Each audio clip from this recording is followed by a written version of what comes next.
قیامت کے دن جب مصیبت زدہ لوگوں کو ثواب دیا جائے گا تو آرام و سکون والے تمنا کریں گے کاش دنیا میں ان کی کھالیں کینچیوں سے کاٹ دی گئی ہوتی.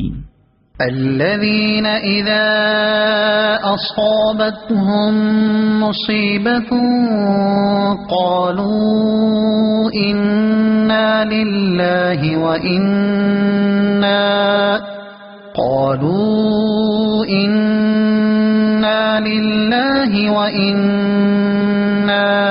إليه راجعون.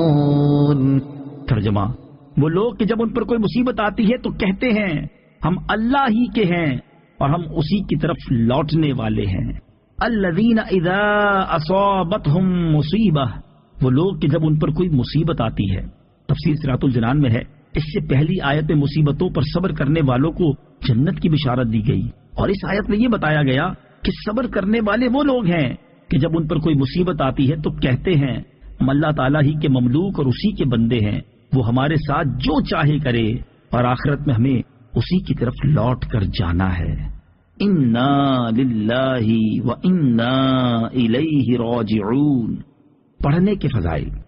احادیث میں مصیبت کے وقت انا للہ و انا الیہ راجعون پڑھنے کے بہت فضائل بیان کیے گئے ہیں. ان میں سے 5 فضائل یہ ہیں. نمبر 1، ام المومنین حضرت ام سلمہ رضی اللہ تعالی عنہا فرماتی ہیں میں نے سید المرسلین صلی اللہ تعالی علیہ وسلم کو فرماتے ہوئے سنا کہ جس مسلمان پر کوئی مصیبت آئے اور وہ اللہ تعالیٰ کے حکم کے مطابق انا للہ و انا الیہ راجعون پڑھے اور یہ دعا کرے اللہم اجرنی فی مصیبتی و اخلف لی خیرا منہا، اے اللہ میری اس مصیبت پر مجھے اجر عطا فرما اور مجھے اس کا بہتر بدل عطا فرما، تو اللہ تعالیٰ اس کو اس سے بہتر بدل عطا فرمائے گا.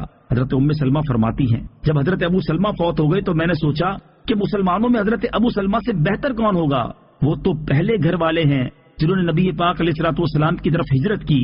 بہرحال میں نے یہ دعا کہہ لی، چنانچہ اللہ تعالیٰ نے ان کے بدلے مجھے رسول اللہ صلی اللہ تعالی علیہ وسلم عطا فرما دیے جو کہ حضرت ابو سلمہ سے بھی بہت بہتر تھے. نمبر 2، حضرت امام حسین بن علی رضی اللہ تعالی عنہ سے روایت ہے حضور انور صلی اللہ تعالی علیہ وسلم نے ارشاد فرمایا جس مسلمان مرد یا عورت پر کوئی مصیبت پہنچی اور وہ اسے یاد کر کے انا للہ و انا الیہ راجعون کہے، اگرچہ مصیبت کا زمانہ دراز ہو گیا ہو تو اللہ تعالیٰ اس پر نیا ثواب عطا فرماتا ہے اور وہ ویسا ہی ثواب دیتا ہے جیسا اس دن دیا تھا جس دن مصیبت پہنچی تھی.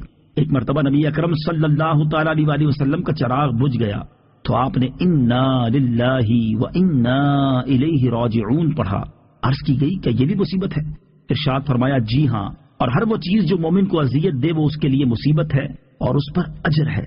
ایک اور حدیث شریف میں ہے کہ مصیبت کے وقت انا للہ و انا الیہ راجعون پڑھنا رحمت الہی کا سبب ہوتا ہے. حضرت عبداللہ بن عباس رضی اللہ تعالی عنہما سے روایت ہے نبی اکرم صلی اللہ تعالی علیہ وسلم نے ارشاد فرمایا میری امت کو ایک ایسی چیز دی گئی ہے جو پہلی امتوں میں سے کسی کو نہیں دی گئی، وہ چیز مصیبت کے وقت انا للہ و انا الیہ راجعون پڑھنا ہے.